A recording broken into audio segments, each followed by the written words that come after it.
लो भाई वीगो भूल जाओगे, ठीक है। ये गाड़ी चेक करो आप लोग, ठीक है।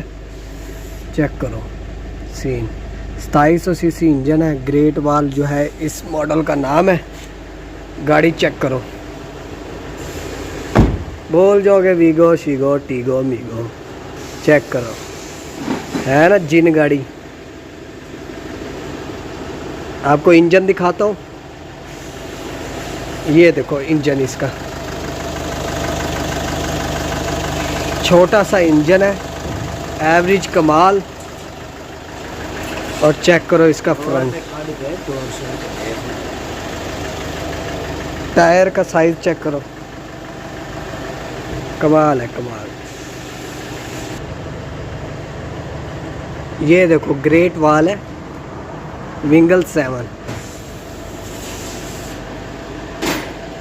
जिन है जिन। ये देखो पीछे फ्रिज भी रखी हुई है इन्होंने, छोटी फ्रिज है या वॉशिंग मशीन है, आई डोंट नो, लेकिन चेक करो। डबल डोर डाला है, काले रंग का होगा और भी दहशत होगी इसकी। इंटीरियर चेक करो, कमाल। ये देखो डैशबोर्ड चेक करो, ना हमें वीगो में ऐसा दिया है ना रिवो में दिया है पाकिस्तान में।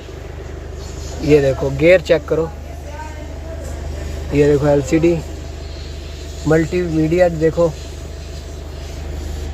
इंटीरियर भी कमाल है, चेक करो।